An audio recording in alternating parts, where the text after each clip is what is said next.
Be honest, because I think if you're honest of where you're at, more people are more forthcoming with knowledge. I had 40 subscribers before I even sent my first newsletter, but it was just a push for me to actualize what I wanted to And do. anything you do, like you can't learn this stuff in a book. You can't learn it in a book. There's no school or degree that's going to teach you how to do it. Yeah. The only way you're going to be able to do it is from experience and listening to those around you. And I think you're onto something there for sure because, why would here, like the U.S. market, right? The biggest market, everybody wants to be in it. What's your perspective on the role of having a good community for a founder? I mean, it's everything. So it would have been in high school, my father, when he got out of the military, he worked for some companies a little while, and then he went and started his own consulting firm in weapon systems for the Department of Defense. I want to highlight the founder story of, hey, when you have an idea, you need to be persistent, have a plan, have an idea, sort of not just give up on any negative signal that comes out. Hey guys, welcome back to Funds and Founders. We have Michael on today. I'm trying to remember, Michael, where we first met. Was it at the Q Branch South by event last year where we properly talked for the first time? Yeah, that was exactly it. Yeah. Why don't you quickly tell people what you do, what are you working on? I have this joke that retention on YouTube is like 3 minutes.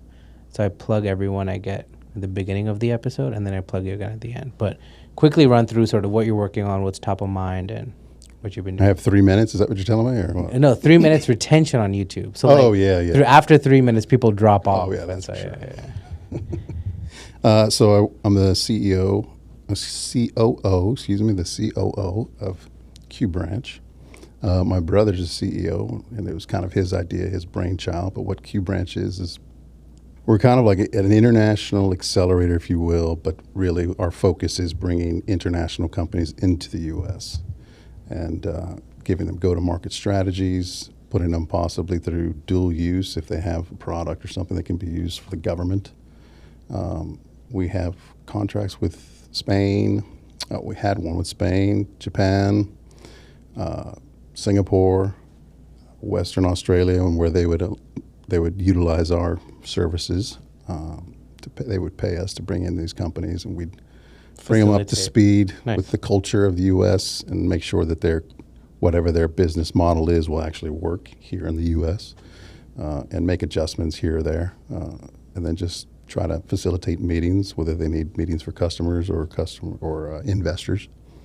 And things of that nature. So by the time, sometimes half of it's virtual, sometimes it's not. They just come down, and by the time they're here, we've kind of helped them set up. And after those programs are over, we still stay in constant contact with them. If they need more help, then we can provide more one-on-one with them. Nice. But mainly, too, we also do one-on-one with any company. Nice. And then what's the fintech company you're working on? The fintech company is Populist. So what Populist is, do you know how banks make money, right? They store your money, make interest on that money by loaning it out. Exactly. Yeah. Well, they make billions and billions every year in profit, but they don't share that with you. They utilize your money basically to do that. So what the idea of Populist is that in reverse, where we take in members, and the whole point of it, the premise is to be very easy to understand, because there's about 47% of Americans really don't have the financial literacy, if you will, about investing. But not to mention, too, most of the individuals work hard. They don't have time to come home and then let's pick up a book or get on the internet and learn about investing in stock markets and things of that nature. They want to spend time, relax, spend time with the family, do those other things to make them happy for a total work-life balance. And so what Populist does is it makes it super easy for them, and we're geared towards the lower end. So it's $10, $20, and $30 a month, and you just pay that every month. And for that, you get access to a private discount network that we have with over 1 million different retailers, and you can save thousands per year just on everyday things that you do. You know, if you go shopping or eating out. It also has travel on there, rental cars, hotels, the whole gambit. Then we also have a sweepstakes that comes with that. It's like Mega Millions. You ever play the lottery, Mega Millions? So we mimic or mirror Mega Millions. Got it. So the game is the same, identical to it, and the winning numbers, we use Mega Millions winning numbers. So we're not deciding that. So everything's above board on that take. And that's like phase one of the app, okay? And so what's happening is we're taking those membership fees essentially, and we're investing those out there direct into those investments. It's not just stock markets; it's a whole different range of investments. And then those profits we share those 95% of those back to the members. And so the whole, if I could sum it into, it's making the 99% as strong and the ability to earn like the 1%. Nice. Pretty But cool. it's at scale. You know what I mean? Nice. I like that. So, because there are vehicles right now where you can, if you invested in that vehicle, you could easily earn 20, 25% every year. But the problem is you and I can't get into them because we don't have enough money. Yeah. Right? So it's about trying to change the financial system. And then you're sort of creating leverage by allowing groups to get together and sort of build these. Correct. And the group is, for us, financial arms. Yeah. And our group is the American people. Nice. That's the whole point. I like it. So it's, in the big depth of it, it's to change the financial system as it is, because in anything you do, I think the whole financial system is really geared towards the wealthy, right? It's to benefit them. And so we're just trying to change that completely. So I like starting things off with just understanding, where did your entrepreneurship journey start? If you had to pick a moment in time, what was your first venture? What's first notion of entrepreneurship? That's a good one. I think it was, so it would have been in high school. My father, when he got out of the military, he worked for some companies a little while, and then he went and started his own consulting firm in weapon systems for the Department of Defense. Okay. And then right out of high school, basically, or a little bit sometime in between, I was working with him and helping him. And in fact, I helped him expand into an IT department. He was doing military contracts, and then we expanded into IT department, which then expanded into multi-city companies. So that's I cut my teeth on federal contracts and business that way. And once I started that, I was like, I like this. This is exciting, because you wear so many different hats. You're exposed to so many different things. And so that's probably where I'd say it started. Nice. What's one thing you learned from that first experience that you still keep with you today? That's a good question. One thing I've learned so many different things. That's the thing. I would have to say persistence. Persistence is probably what it is, because that's what it takes to, it doesn't necessarily mean that you're going to be successful, but if you constantly persist, don't give up, you could be successful. It's a lot easier that way anyway, instead of getting lucky. Yeah. And I think having witnessed that persistence like my dad had, and then helping him expand, and just because I would be in rooms, here I am, 18, 19-year-old in rooms talking with vice presidents of these companies, trying to sell them our IT services, and they were shocked that, how old are you? They couldn't believe that. But sometimes that was a negative, sometimes it was a positive, but it's just continually just go to the next one, to the next one, to the next one. So just don't give up. Yeah. What's something about federal or government contracts in the U.S. that folks just undermine or just don't know about? Some unique perspective about that space that you've learned just having worked there. Well, having been in the private sector and understanding contracts, federal contracts usually don't get negotiated. Okay. It's usually take it or leave it type of a deal. Got it. There's slight maybe terminology or some language, legal language, but for the most part, they don't really change too much. Nice.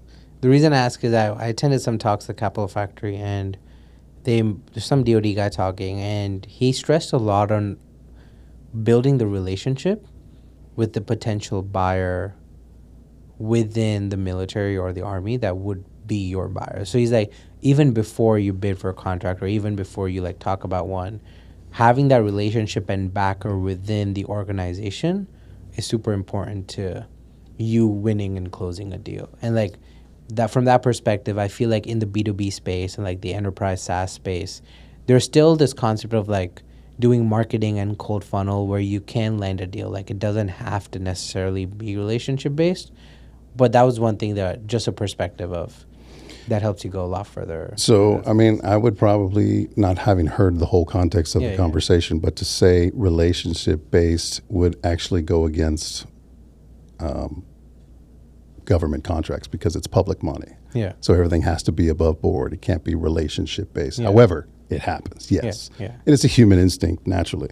I think it's more, I wouldn't call it so much relationship based, but it's who you know. Like I've known them, I've been around them, or I've heard their name Building 3 times. trust. Building Yeah, trust. because you hear somebody's name more than 3 times, you feel like you kind of know them a little bit better. The 4th time you hear it, Yeah. and trust starts with repetitiveness and seeing that person 100%. and understanding them. Yeah. But they're ultimately supposed to be fair and above board. Everything's equal, low price if it's a low price contract. But I would say that part there is a notion to that. There's some nuance absolutely there, yeah, there for is sure. absolutely, Yeah. And for him to say that you should do that, yeah, you absolutely should, Yeah. because one, the government is massive, right? So many different departments, so many different people. The only way you're going to really kind of navigate, if you weren't going to go and ask somebody how to do it, would be just do it, Yeah. right? Then as you're in there meeting these people, you're getting relationships, and then going off to the next department, there may be some interconnectivity internally from there, and that might help. Oh, okay, well, yeah, let me, so yeah, it's good advice for sure. That's nice. Yeah. Talking about Q Branch, before Q Branch started, sort of what was your journey? You were an advisor of a bunch of startups. So what were you working on?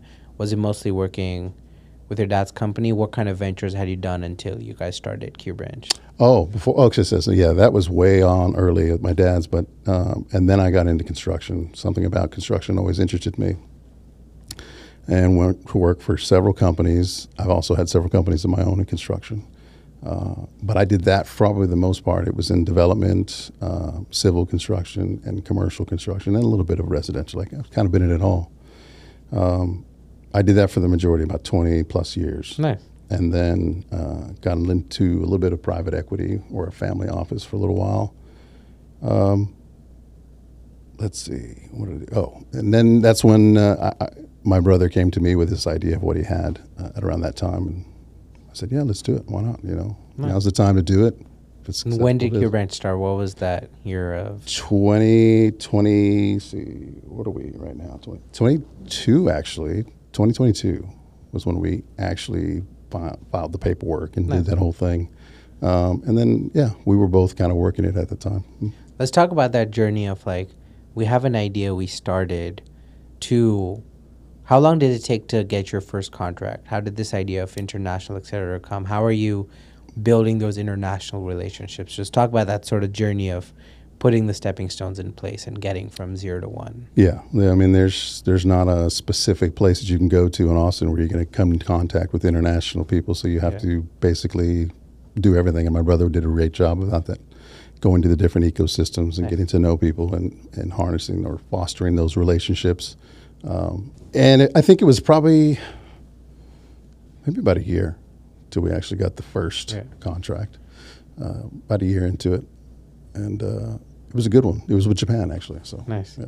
So the reason I ask is I want to highlight the founder story of, hey, when you have an idea, you need to be persistent. You need to sort of be in that journey, have a plan, have an idea, sort of not just give up on any negative signal that comes out, but sort of how had you guys thought about that, right? Did you give yourselves a timeline of, hey, we're going to give ourselves 18 months or 24 months, or like, how did you approach that from a funding perspective, a revenue perspective? Because you can only the business can only not make money for a certain amount of time, right? Before Sure. So how did you think about that structuring and just? Well, having done it several times before myself, it was, and the fact that at the time my brother just got out of the military, he had retirement. I was good position where I was financially, it made sense.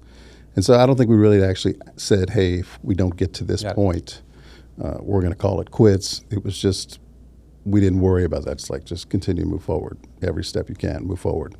I think if you give yourself a deadline, you're kind of cutting yourself short, right? Yeah. If persistence is the key, then you shouldn't have that end goal, right? Yeah. I mean, there is a point in time where it's like, look, man, you've been at this for 15 years, you haven't made a dime, that just comes with people's understanding of themselves. Yeah.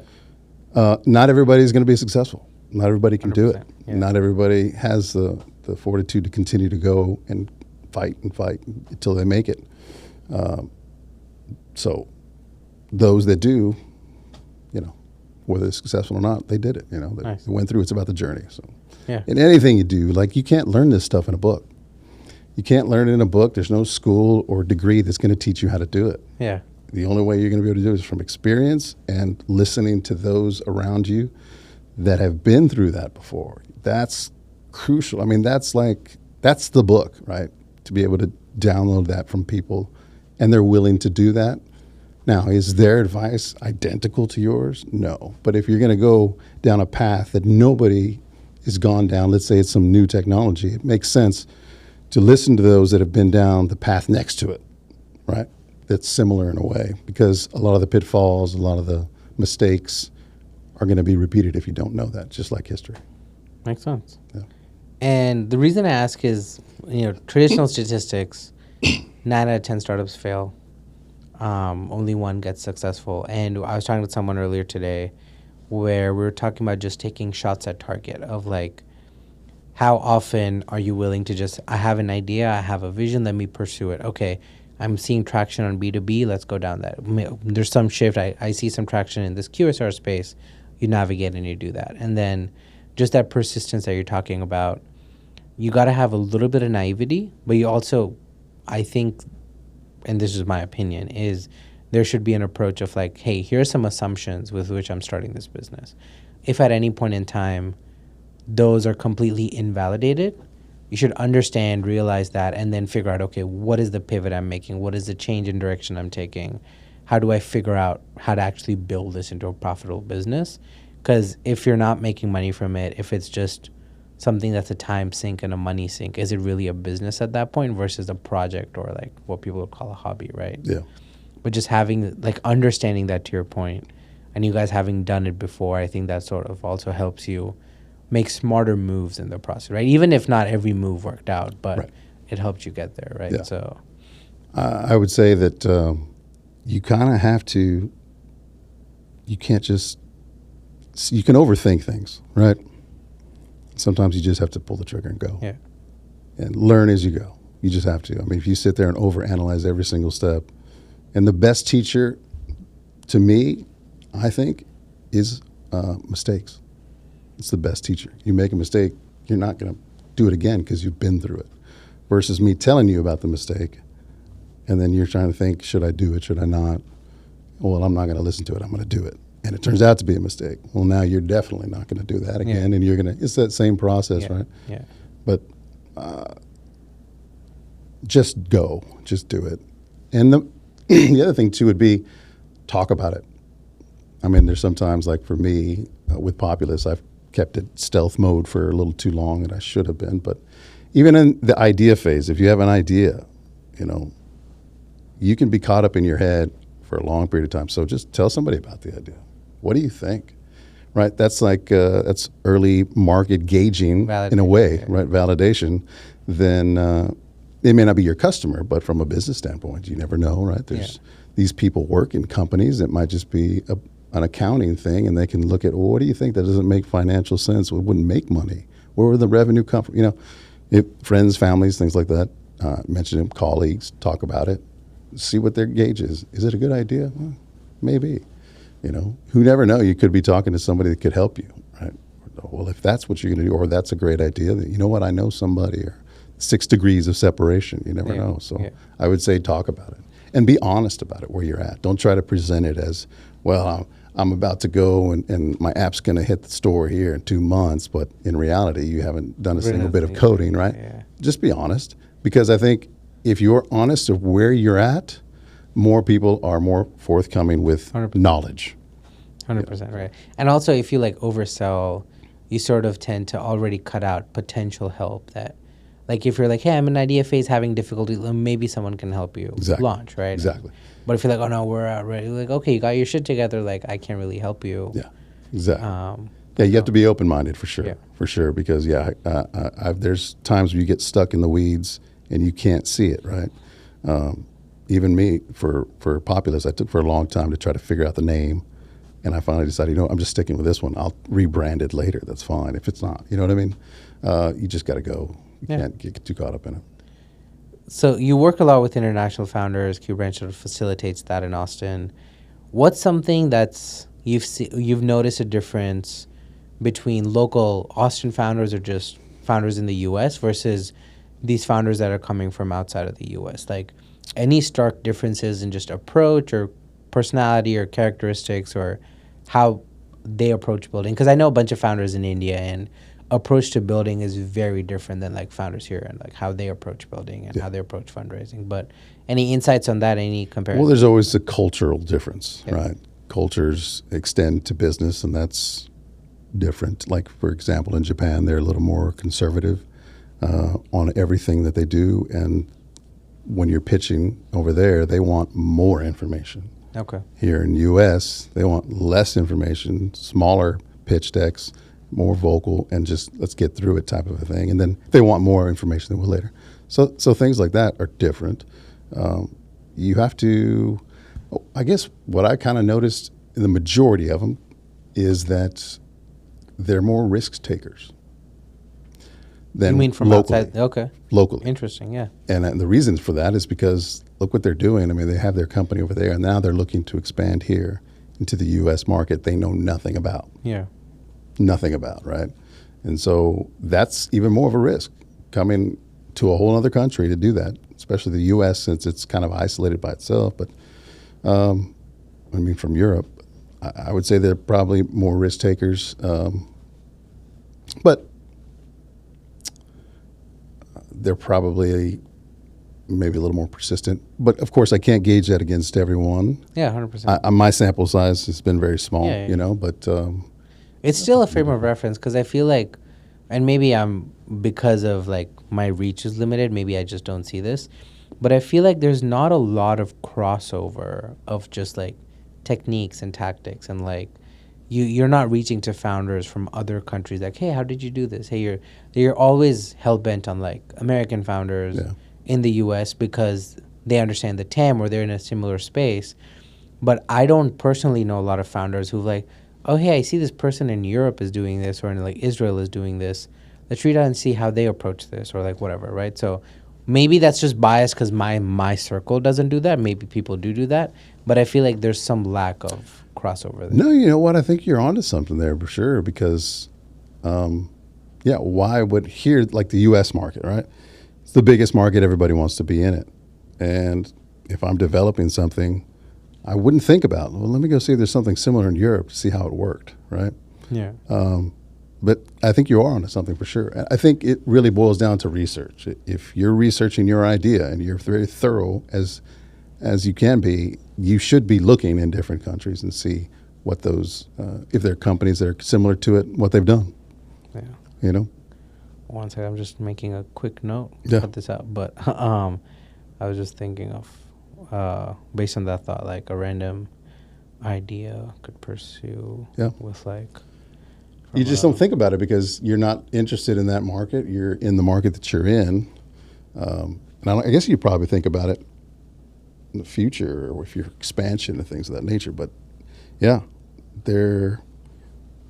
The reason I ask is like I know founders in India and like I've chatted with them, but now just having this conversation, I don't think I've ever asked them like, oh, hey, what's your GTM strategy? Or like, hey, did you do this? Or like, because again, most Indian founders I know are building for India versus if they're not able to successfully build and sell to India, they're now pivoting to selling to the US to make some money, and then they'll focus on selling to India. Because the Indian SaaS B2B buying market is very different than the US market. Like, they're just inherently stingy, and like a lot of companies are like, oh yeah, I could just hire 3 guys myself and build it. Like, why should I pay you X, Y, Z? Right. So they're always like bad with cost that way. But No, I think that's a good point too, because if you think about it, it's kind of like fashion.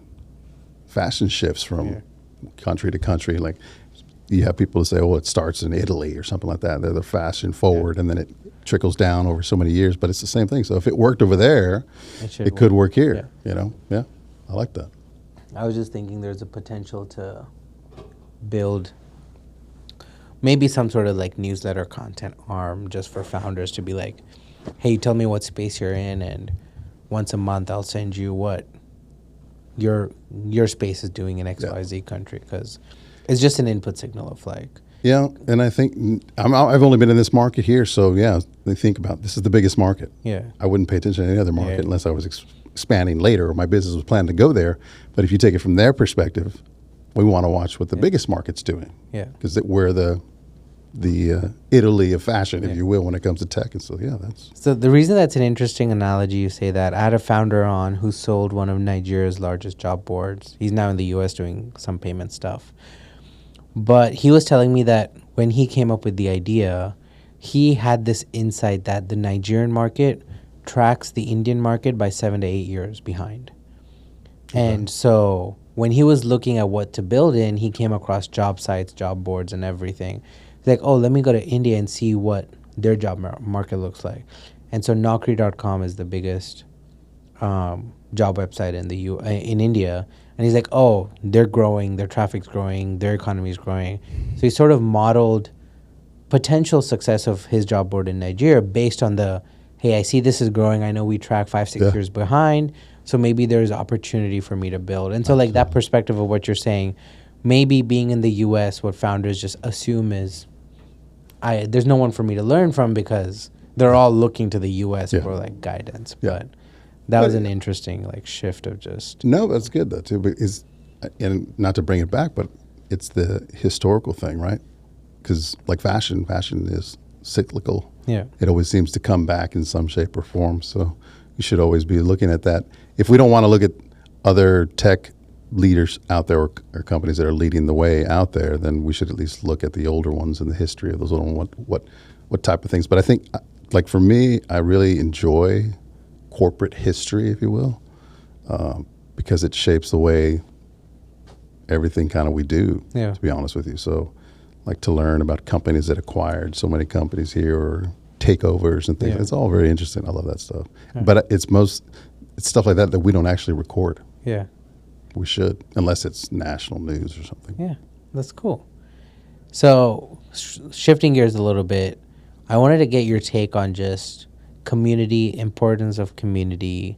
How should founders think about building community, getting access to community? What do you think, what's your perspective on the role of having a good community for a founder? I mean, it's everything, depending on the context of community. If you're talking about a neighborhood or a city. I'm saying more peers. More peers, yeah. Yeah. So like, I mean, it's vital. It's important. You can't go. Would you go through life, in your own silo, never talk to anybody, never speak to anybody? It's kind of impossible, right? It's the same way. I think you have to have community. I think it's the community that will, if you had a startup, and let's say they're a consumer, right? It's a consumer-based company. Community is a great way to start. It's free. You're getting out there spreading the word. Hopefully your company is about making some kind of a change. Yeah. And then they'll become your advocates. And then that's the grassroots thing, the grassroots campaign, That's always a inexpensive way to prove your model, to do whatever you want to do. And you're actually helping the community in some way or form. Because sometimes when you have to explain your product, well, you have to kind of teach a little bit about why, the problem that you're solving, because a lot of people don't see the problem, right? Or they think the problem is something else. So yeah, you're also educating and informing by doing that. So yeah, I think you definitely have to get out there and do what you can, whether that's donating your time under the company's name, your startup's name, and you're wearing a company T-shirt, things like that. Gets people asking. You're doing something and you're promoting yourself at their company at the same time. Yeah. What are your recommendations on just like, we can talk about Austin, but like where to find the right community, where to find the right founders to network with? Because I want to err on the side of caution of like having the right community is also important. If you surround yourself with a bunch of founders who are not sort of encouraging, don't give you like critical feedback, or just like, yeah, that's great, or no, don't do that. Like that's not as valuable as like being around the right people who can sort of help you think critically, right? Like help you identify gaps. So any recommendations on just how to go about that, how to sort of evaluate the value for community, right? Like Justin and I were talking the other day of like, we used to go a bunch of events together, which is how we like first started chatting. And it was just after a point, like we would see some events that were not worth going to because either it's just not the same crowd or like the people just we didn't vibe with those people. Or maybe it was just a completely different space and like there's nothing for me to gain from that or there's no value for me to add to that community. So how do you just think about that and just any tips or any recommendations on founders building that for themselves? Like what do they should look out for? How do they evaluate this? How do they evaluate relationships? I think you have to look at the different ecosystems and events and things just like you guys did. You have to go to all of them or as many as you can and look at it from two perspectives. One, first and foremost, from a personal perspective. Do I fit in with these people? Do they seem like my kind of people? Are they friendly? Are they too friendly up front, right? And there's something in the back or the back end that's different. But once you've felt comfortable with that, then it's from the startup phase or the company. Are there people here that can help me and promote or in any shape can talk about it and they can contribute or they know somebody and they're willing to make those connections because they're friendly enough.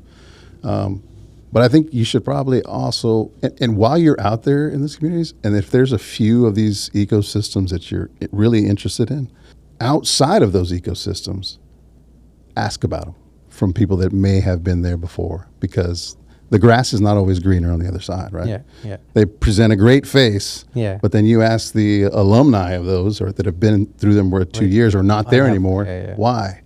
And you'll find out what really happens there. Yeah. I think that's super important because if not, then you basically wasting time, I guess, if you were to go through that direction. But listen to everybody, talk to everybody. So. And then it's funny you say that. I don't want to name names, but there's a certain accelerator in town where everyone's like, yeah, I want to go there, get into it. But then I asked a bunch of people who'd been through it or had applied multiple times. And sort of the investors, the GPs, are not super helpful. They sort of just dumb down your idea, tell you to completely pivot and be like, no, like we don't think that's the right market. Maybe you should go do this. We think this is the right market. They have an opinion. But like from that point of view of like, especially a first-time founder who's just getting their guns rolling, they have an idea, they're like, trying to build it. I don't think telling them, hey, this is a shit idea, don't do this right now, is the right thing to say. No. There's ways to say it and guide them if you think it's completely misaligned with whatever they're doing or maybe the wrong approach, wrong time. There's so many like ifs and buts here.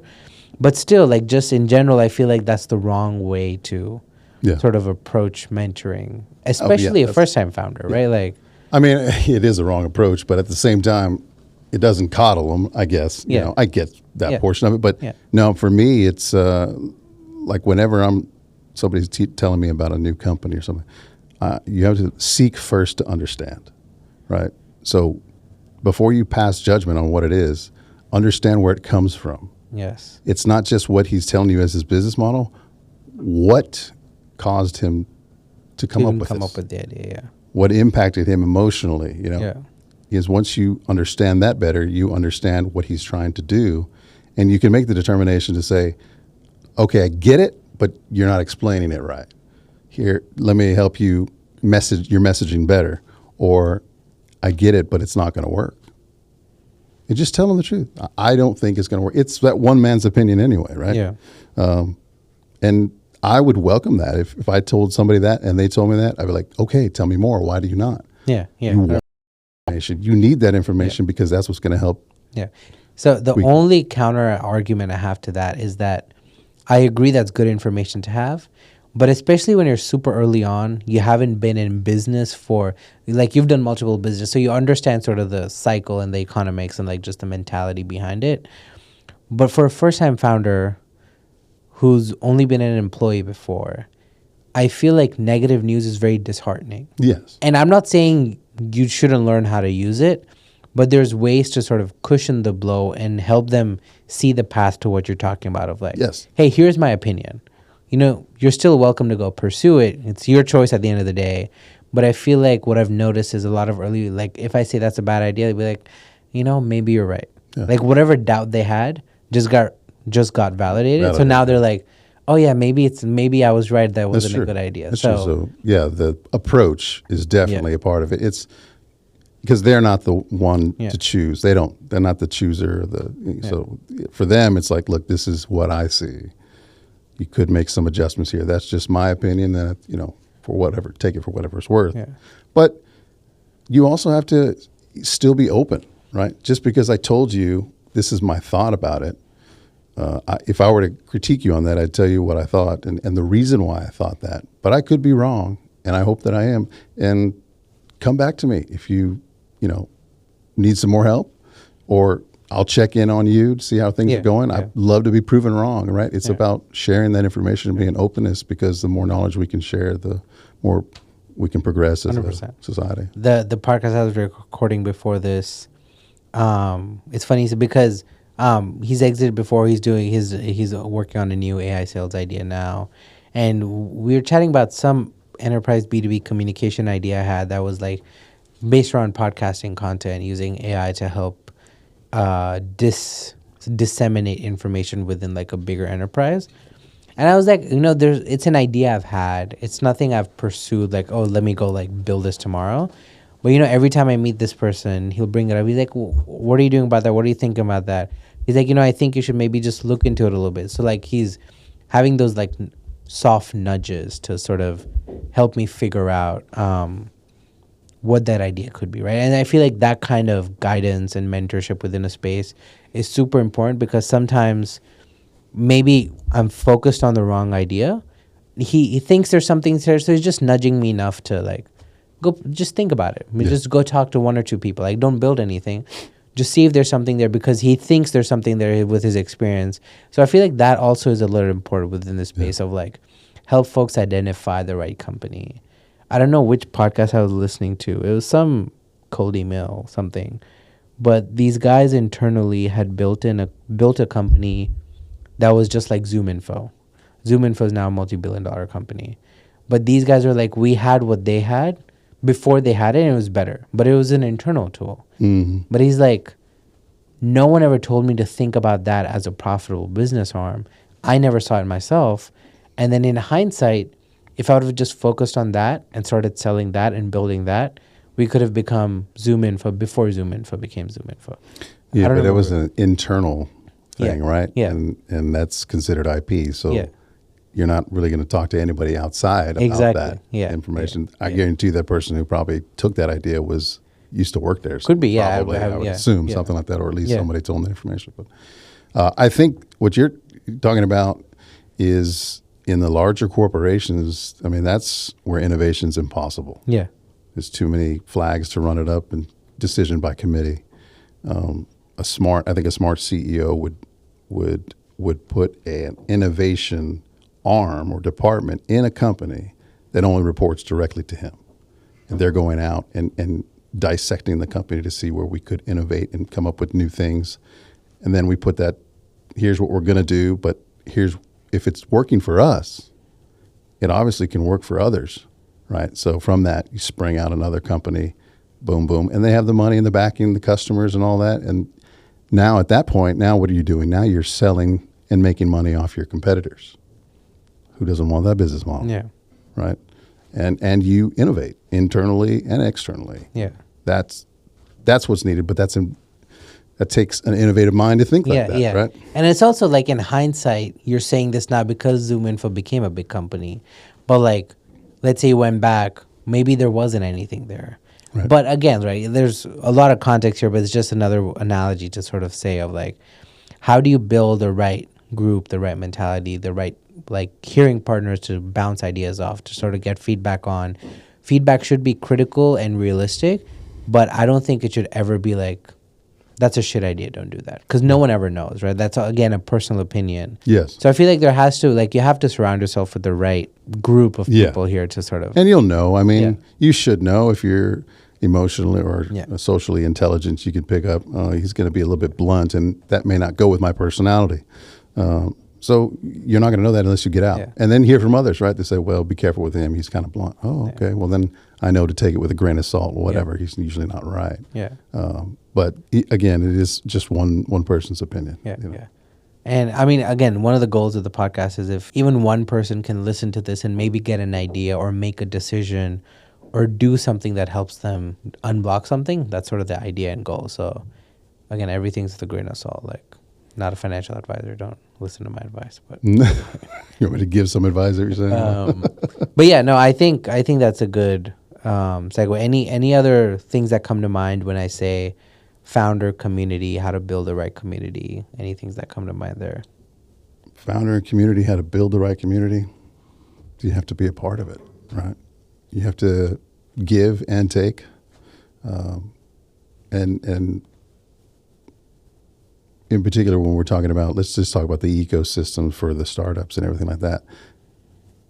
All of these different companies within this ecosystem need to work together if we want Austin to continue to grow and be or get better than the Silicon Valleys or anything like that. Is only if we come together and work at it together. Yeah. The siloing and looking at each other as competitors, of course, everybody's a competitor, right? You got your Walmarts, you got your Target. There's always a competitor. Yeah. And so it's how you distinguish yourself from your competitor. Rather than trying to, hurt your competitor or eliminate your competitor, why don't you focus on internally giving good customer service? Because it's the companies that have great customer service that are successful and survive. Yeah. So Sweet.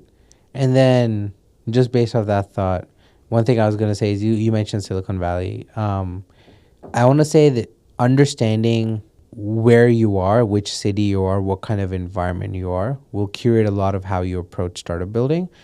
SF is a very go fast, go hard. Like, that's who's around you. And so if you're not at that pace, you feel like you're not doing it correctly. So understand which space you're in, because that general culture, that community that you're going to surround yourself with is probably going to dictate how you approach it. Yeah. And if you don't like it, you'll probably avoid it. Right. And so, like, I know a friend who's moving tomorrow at the day of this recording to SF because he did a 3-month thing there. And he's just like, I think I got to be in SF because the Austin vibe is very like 9 to 5, 2 p.m. Fridays. Yep. It's a Monday problem. Yep. It's that state culture thing too. Yeah, it's like, and which is fine. Like, that has its own place. Yeah. And you're probably going to go slower, probably grow a little slower, and your exit may be a little smaller. But if that's what you want and that's the kind of startup you want to build and life you want to build, that's great. I was meeting a founder this morning, raised a big round. They're year 4, year 5 in, and they're telling me that, I'm not sure if I want to grind 14 hours a day right now. Maybe I need some time off. Maybe I'm hitting that ceiling where I've been doing this for too long. Austin is the place where those kinds of things can be talked about. I feel like SF is like if you're not on 24/7, like, you're doing it wrong, right? Yeah. So just understanding which place you want to go to and what the pros and cons of each are.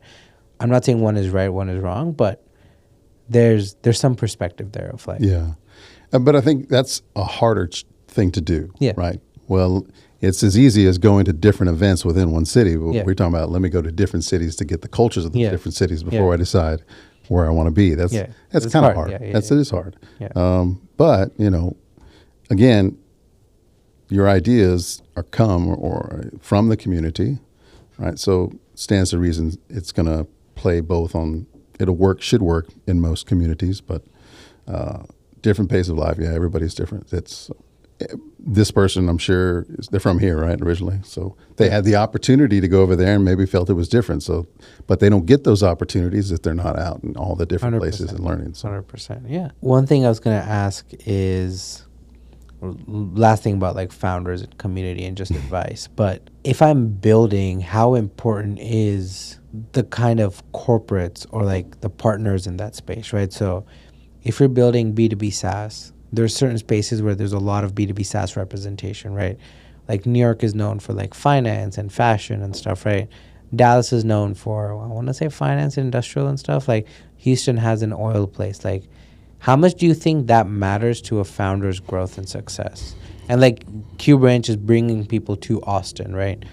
Well, we say Texas, but yeah. Texas, yeah. But like you're based in Austin, and so you have connections all over Texas. But how do you think about that location geography from like what kind of company a founder is building, and how should they maybe think about positioning themselves? Yeah. I mean, that's that's the difference between software and actual products, right? The big determination is, do you have a physical product? What is it going to take to build that? What's it going to take to ship that? The logistics behind it. Where do the basis of the foundational material come from? Does that come from another country or another state? Well, those are all things that you can look at from that perspective. From the other side, it doesn't matter where you are. As long as you have power and the internet, it works. So I think it's still that what you're comfortable with, you know. But you also want to decide as a location where you're going to be, right? You always want to begin with the end in mind or what have you. Well, I could see this, and now I'm ready to expand into 10 years down, where am I going to be? I might need bigger place, so there's not enough here for future. I need to go somewhere else. All of those things are important to look at. But you do need to do the research and make an informed decision for sure. And I think the reason, because I think, again, being naive is good, but also, like, the way I like to approach this is, if I'm going to take a couple of shots at building a big company, right, I want to make sure I'm focused on the right problem solving and, like, building the right solution. But if I can aid the journey by being in the right place with the right community, having the right mentors, like, those are small things that take time and research and, like, experience to understand. But those sort of, like, just increase the likelihood that maybe you're going to have a more successful outcome, right? So, like, I try to think about it from that perspective of, like, let's figure out the trajectory, let's figure out the end goal. But along the way, what are these small moves, strategic moves that you can take? And again, how you get there is putting yourself out there, listening, talking to people, being part of communities, hearing ideas of, like, oh, hey, he did this and he saw success by doing XYZ. Now that's something I know. Maybe if that decision comes up, I have a frame of reference, I have an idea, right? I was telling Justin this, that I consume so much content. I'm trying to read more books, but, like, I'm trying to know as much as I can about various different spaces, industries. I just pick someone's brain about, why are you doing this? How do athletes do this? How does XYZ do that? Why are you building in this place, right? Hopefully, at some point, this makes sense. It all aligns. And, like, something he said, something that person said, something this person said, and something clicks for me, like, hey, I think there's... And so, to your point, I'm not actively building anything right now, but I'm trying to position myself for the most successful potential outcome. Absolutely. By just having all that. But on the flip side, because I know all these random facts, I tend to kill ideas before they could potentially hit. But for what reasons are you killing them? Are you killing them based on what you think the market data shows, or killing them because by law I can't do it? You know? No, so killing them more because, like, based on user interviews I had or potential customers, it ended up feeling like a feature, not a product. And so, because I got a couple negative signals, I was like, hey, maybe what I thought was needed is not what's needed. So let me shelf it and then rethink the idea. Versus if I was a little more naive, I'd be like, you know, fuck it, maybe they don't know. Maybe I need to keep pursuing this. Maybe let me talk to 10 more people. But, like, I've sort of cut off 3 or 4 ideas that could have become something because I've seen other people now build those. Oh, I know exactly what you're talking about. That's being results oriented, but anyways. No, I know exactly what you're talking about. Because since I can remember probably high school time frame, I had ideas popping in my head. I don't know where they were coming from. I'm like, wait a minute, what if we could do this? I had an idea to the TVs, the gas stations, probably about 25 years ago. I had the idea to put them in the gas pumps, right, and sell advertisements on them, and that money would then reduce the fuel cost. Okay. Now they're just putting them out there and making money no matter what. It's not helping you at the gas tank, but I had that idea, and I was like, here it is now, you know. What I didn't do is I didn't come back to it. I didn't really research it enough. I kind of killed it in my head. I was like, it's going to be an impossible task, right? So like, where do I get the TVs? How do I get the gas? Like, you add all these artificial blockers, which is very easy to do. It makes it easier to say no to an idea. So the first thing I'd say is write it down. Write it down so your starting point's in concrete. Right. It's funny you said that because when I pulled out my phone, I have an ideas doc. So I just added the like reference idea thing. I was like, if I see it again, maybe it'll click, and I see it a third time, and then like True. Yeah, that's the thing. Exactly right. So if I do see it again and it clicks, or I can always go back to it. Yeah. But if I can't stop thinking about it, I know it's there and I'm thinking about it, then go for it type of a deal. Makes sense. Do a little bit more. And then if you think, oh, no, stop again, move it, push it to the side, do something else, come back to it. I mean, keep working at it. And it definitely write them down, because if you don't write them down, you'll forget them. I've probably forgotten more that I've come up with, It's funny. Every time I'm driving and I don't want to like save something, well, now there's like voice to text and like AI and shit, but I would just call my wife and I'd be like, hey, text me this. Put idea before the text and then text me this. Yeah. And so it's just there. Yeah. There's 3 or 4 that I haven't actually pulled out of the messages yet, but I could go and search and like at some point figure it out. But what's the greatest thing though is after you've been doing that for several years, and then another idea pops in your head. You write it down real quick, and then you're like, oh man, I haven't been in this thing for a while. Let me go back and see. And you go back and say, oh wow, I should have done that. That would have been cool. I know somebody's already done it so far already. But it's like, oh, that's where I started. Or if it's something the technology changes. So now it would allow you to do something that you thought of. So you have to go back. Keep history of it. Yeah. Sweet. That's a really good segue into sort of what you're building right now. What's the fintech company? When did the idea first come up? The idea came up probably about 8 or 9 years ago. I was working for a large company that's 100% semi-employee owned, right? They were working towards that. And I had to teach a lot of these guys understanding the investments and if they wanted to buy in, whatever the cost was going to be. I even try to break it down as simple for them to say, look, you buy a 6-pack, well, that's probably $5 a week. Buy 2, or don't buy one once a week, or however many times a week. You're saving $5. You put that in. By the time you retire, you could be a millionaire, after 30 years or so, because of the way the compounding interest, and it wasn't out there on the stock market. It was based on the company's performance itself. So we talk about employee-owned things like that. But a lot of them just wouldn't take it. They wouldn't take the deal. I mean, it's their choice, but you start to think about, why is that? Is that a culture thing? I don't think it's a culture thing. I think it's an income level problem. And you took in the time to make it very easy for them. But still, that's not a priority necessarily for them, or for some reason they still just don't get it. Because financial literacy is not taught in schools. It's not. Yeah. They teach you how to add, subtract, and then, of course, more. But financial literacy and what the dollar means and what inflation really is and what that means, that it cuts your money, your dollar's no longer 100%. Now it's 50% or 60% or whatever. And when the system teaches you, well, put your money in the savings account, right? Banks are over here lying to you about, it's a savings account. Yeah, okay, it's a savings account. But if you're not saving more than inflation, you're losing still. Yeah. So why are you calling it a savings account? Because I'm not saving. It's going away. That's the way the system's set up. Funny thing you say inflation. I read some stat. They're like, general inflation is 6-7% or whatever it is. But like when you actually tackle it down to like what you spend on every day, like groceries, milk, eggs, all these other things, I think the number, the post I saw was like 11 or 12%. Well, here's the thing. What people don't realize about the inflation, it's compounding. Okay. Every year, 5% is 5% more than it was the year before, or 2% is 2% more than what it was before. Yeah. So if you go back 30 years or so, the inflation rate is like 563%. Okay. That's massive, but they don't want to show you that. They show you that tiny number. That's all they want the American people to know. Yeah. So that tiny number, and that information does not get shared, right?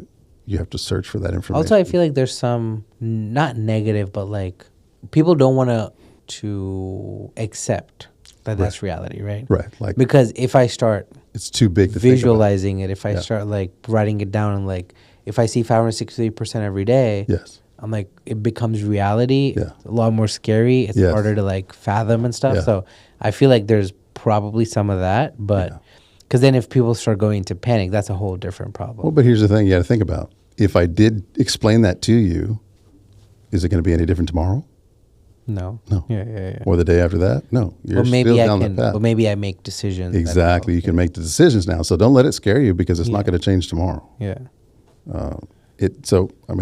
Between you and me, I think our financial system, it's not a matter of if, it's just a matter of when it collapses. And I hope that it doesn't, at least in my lifetime. Yeah. It's funny you say that because I feel like there's so much that goes on.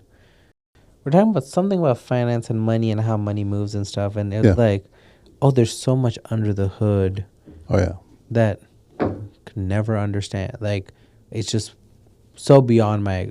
Yes. But again, my stance on this is, if I can't directly change it, I don't want to worry about it. I want to know the impact to me. Right. And then, okay, how do I counter? Like, how does that affect me? Yeah. Whatever happens upstream, downstream, great. Like, whoever owns this. So that's exactly where the idea came from for me. It's like, no, there's got to be, number one, I see the problem. I can see the cliff coming, right? And is it changeable? Absolutely it is. But it's an uphill battle to try to change it through your legislation or things of that nature. Yeah. Now that we have technology, it's now possible that we can do that. And if the people can come together, just small amounts, and the more we get, the bigger this fund becomes, and then the more things that we can do for our expansion services. We can give you loans, insurance, because it's all self-funded now at that point, and give it to you at cost. Because what good is it going to do if I charge you profit on top of it? I'm just going to turn around and give it right back to you because you're a member. Yeah. And so what that also does is now you're getting financial services at cost. It creates the market to now change and have to lower their prices. But then we continue to lower it. And it's about reducing the cost of living, getting it back to a manageable point to where it's supposed to be. But that won't happen unless we can control our money as the people, instead of that money going to the banks and they're making all the profits off it, right? It's buying power that we're trying to create here, where the 99% are just as strong as the 1%, because that's how we're going to get this to shift. And hopefully all come together and to do that. Nice. So where are you in the journey? 8-9 years ago, you got the idea. Where'd you go from there, and sort of, what was the first step? You forget about it. I wrote it down. Yeah. Right. And then after probably a few years, let's see, I think maybe like 4 years ago, let's say, I picked it back up again. I said, you know what, I'm gonna look into this. And then I started getting all the data that I can get. Why is this? What laws does this? What's really happening with this money? Getting into everything. And that took me probably about 2 years to do all that, until I think it was ready to say, I'm going to pull the trigger. And I've got an idea now that I've been fiddling around with. It seems to work on paper because it's very complex with the money and the interest that we're investing and showing all that, the SaaS models, the odds payouts for the sweepstakes, running all those numbers to make sure financially this is going to work. I would do that, and then I'd look at the number and I'd say, that's a lot of money that we could be giving back to the people. But is it reality? Step away for a little while, come back. Let me slow this down. Let me find my breaking point to where if we don't stay above this point, it's not worth it. Yeah. And is that number that we're sharing with them now still attractive and helpful? Does it beat the 5% inflation that happens every year? Things like that. And it probably took me another 1.5 years to finally settle down to where, okay, I think this is the right thing as a model that will work. Went and filed for the paperwork and then started looking at trying to find developers to develop the app, the first 3 phases of the app. And that was quite a chore. I probably went through a couple developers. And a lot of them were from India, right? Like, how are you finding devs? Oh, they were, it's one of those websites that, not Upwork, it's an earlier, that one, I think, was it? Fiverr, I think so, yeah. I think it was that one, yeah. Went through one iteration, they really didn't do much. Second guys were better. The only problem I'd say, like, with that development is the time difference is an issue. And hopefully whoever your developer is, they have a soundproof room, because with their accent and in an echo chamber, it's like hard to understand them, right? So you're talking about a thick Indian accent. It's not about I can understand I can understand the Indian accent, thick or not. But when you echo that, like in the chamber, it's like, what? I mean, I couldn't be able to hear anybody that way. So, but other than that, they were good. They were helping me, got me to a certain stage, and then I didn't want to get any more technical with them because of the time difference. Things the more technical things, I wanted to do that here. So we got to work with we're working with Asita Software Development. It's a great company.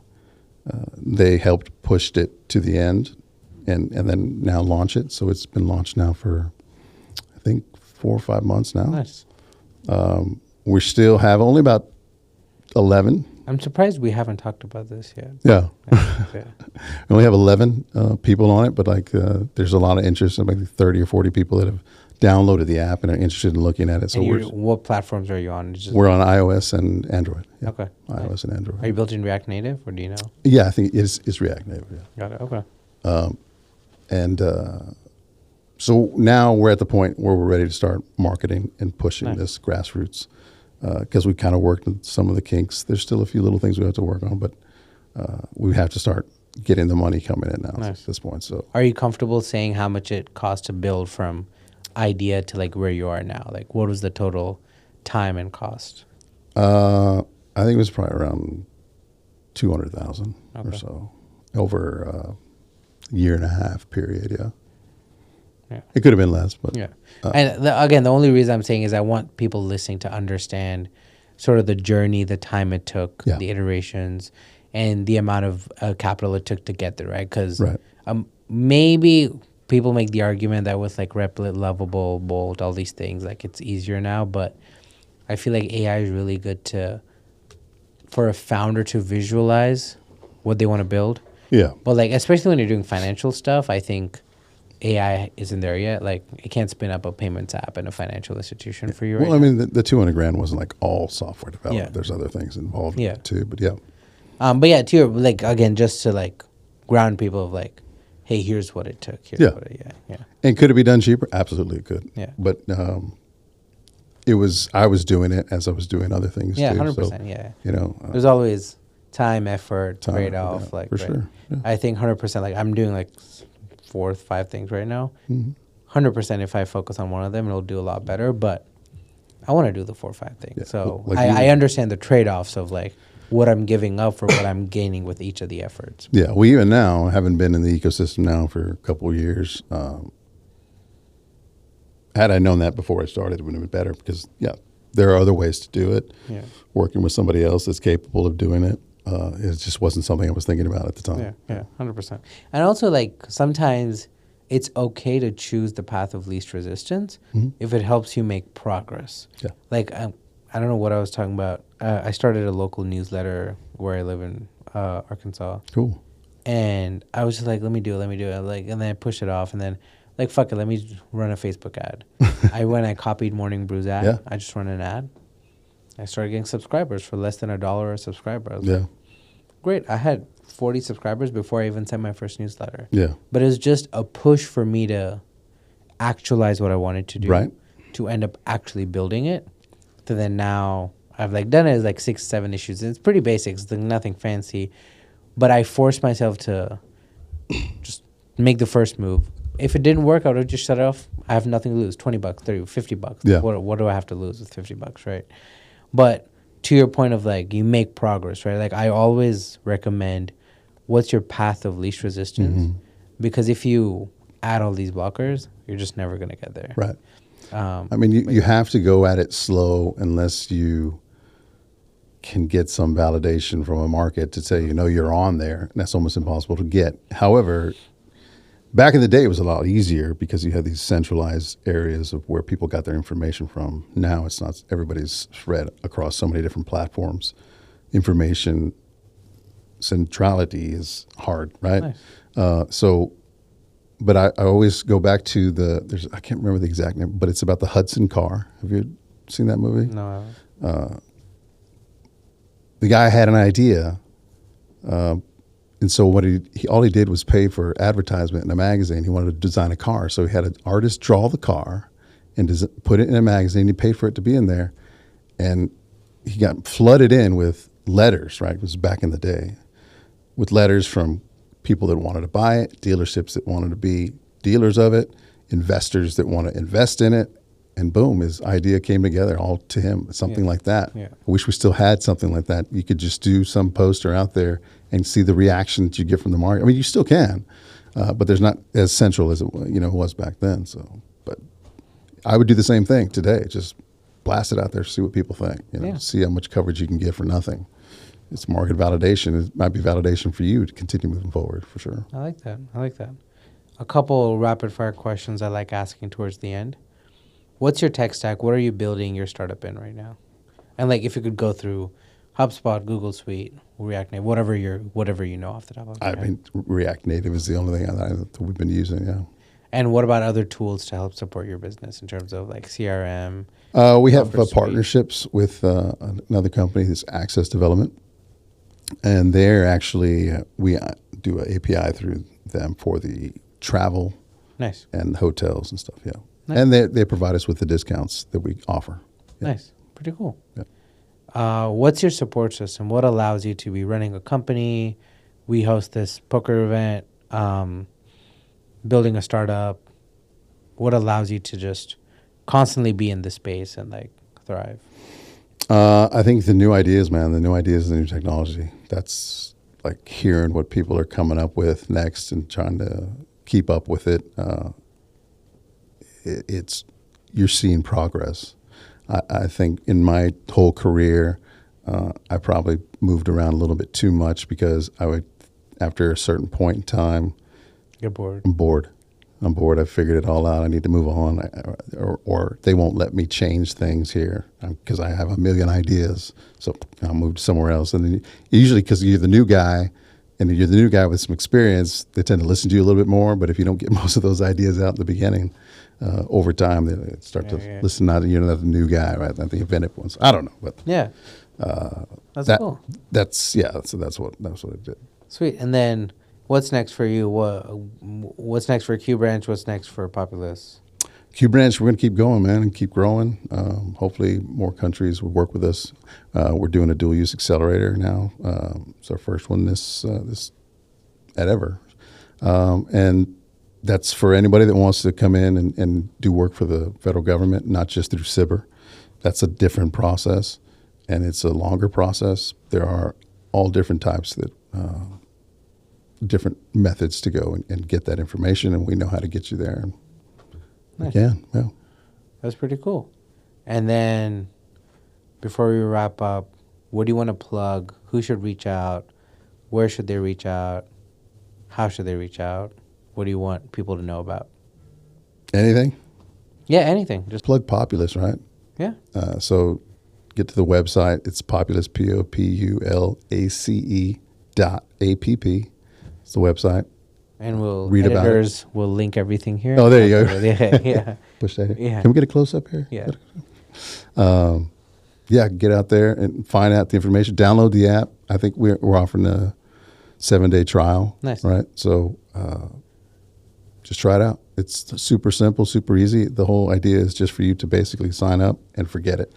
And it's money back guarantee. So if at any point in time they're ready, you know what, they've been in this for a year, I want all my money back or whatever, or they cancel, you get all your membership fees back, any interest you've earned with that money, and any money that you've earned in the sweepstake, it just goes back with you. So it's like a wallet, if you will. Nice. It's not a bank or savings account, but it's we're calling it a wallet, nice. so to speak.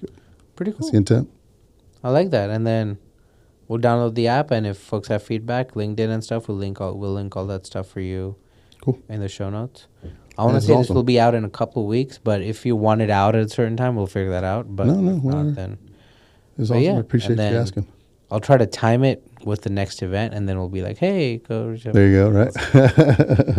Sweet. No, but I appreciate you on. I feel like next time I will come with a cowboy hat, and I think I need one of those in my arsenal. Yeah.